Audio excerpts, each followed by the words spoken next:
या ठिकाणी आपण पाहतोय की बऱ्याच उमेदवारांच्यावर अन्याय झाला होता, जे इच्छुक होते आणि बऱ्याच जणांना पक्षांनी डावललंय आणि काही जणांचं तर नजर चुकीने म्हणा किंवा जाणून बुजून जे यादीतलं नाव आहे तर ते अन्य ठिकाणी गेल्यामुळे ते जे नाराज उमेदवार आहेत तर ते सुद्धा या ठिकाणी आपल्याशी संपर्क साधत आहेत आणि त्यांची व्यथा आपण या माध्यमातून जाणून घेऊयात. आपलं नाव? सॅमसन तिवडे, वार्ड क्रमांक 19 मधून BJP पक्षातून उत्सुक उमेदवार म्हणून माझ्या पत्नीसाठी गेले 2 महिने आम्ही सातत्यानं घर टू घर लोकांशी संवाद साधत होतो, आमचा प्रचार करत होतो, पॉम्पलेट वाटून आम्ही बाकीच्या सर्व लोकांच्या ज्या काही अडचणी समस्या आहेत ते जाणून घेण्याचा आम्ही प्रयत्न करत होतो.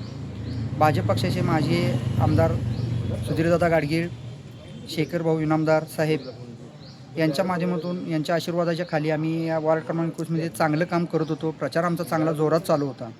1 तारखेला अचानकपणे आम्ही ज्यावेळेस यादी चाचपणी करायला गेलो तर त्या यादीमधून आमचं नाव नांदेऱ्यामध्ये गेले असं आम्हाला समजलं आणि ते समजल्यानंतर आम्ही महापालिकेच्या आयुक्त साहेबांना जाऊन भेटलो, स्मिती पाटील साहेबांना भेटलो, आयुक्तांना, परत राहुल रोकडे साहेबांना भेटलो, कलेक्टर साहेबांना भेटलो आणि त्या माध्यमातून आमचं नाव, आम्ही कुठल्याही पद्धतीचं नांदऱ्या ह्या गावाचा संपर्क नाही आहे किंवा आम्ही कधी तिथं चहा प्यायलाही गेलो नाही आहे, तर अशा ठिकाणी आमचं मतदार यादीतून नाव 2024ला गेलं असं ते म्हणतात.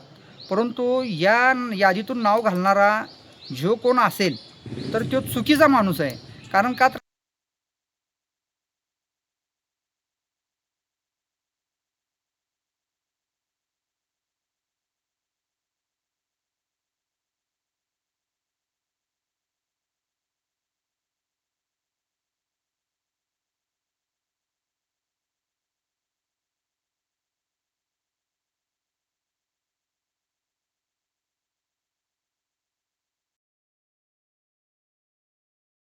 गटरे असतील, या झाडं झुडपं असतील, हे सगळं महानगरपालिकेच्या माध्यमातून करून घेण्याचा आम्ही प्रयत्न करून पुढं आम्ही प्रचार करत पुढे गेलो होतो. परंतु यादीतून नाव बाहेर गेल्यामुळं आम्हाला उमेदवारीतून बाहेर पडण्यास भाग पाडणारं हे कलेक्टर ऑफिसमधले जे काही नकारात्मक, जे त्यांच्या ठिकाणी काम करणारा जो त्यांचा स्टाफ आहे, त्या स्टाफवर योग्य ती कारवाई झाली पाहिजे.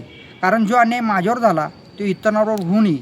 कारण मी एक निवडून येण्यास सक्षम होतो आणि त्या भागामध्ये माझी प्रबळ उमेदवारी होती आणि आज मी एवढा सगळ्यात 2 महिने 3 महिने प्रचार करून 1 नंबरच्या सर्वेमध्ये मी असताना जर माझ्यावर हा अन्याय झाला असेल, निव्वळ माझं मतदार यादीत नाव नसल्या कारणाने मी उमेदवारीमधून बाहेर पडलेलो आहे, तर हा माझ्यावर अन्याय झालेला आहे. मला कुठंतरी न्याय मिळावा आणि कलेक्टर ऑफिसमध्ये जी नकारात्मक शक्ती आहे काम करणारी, त्यांच्यावर कारवाई व्हावी एवढीच माझी अपेक्षा आहे.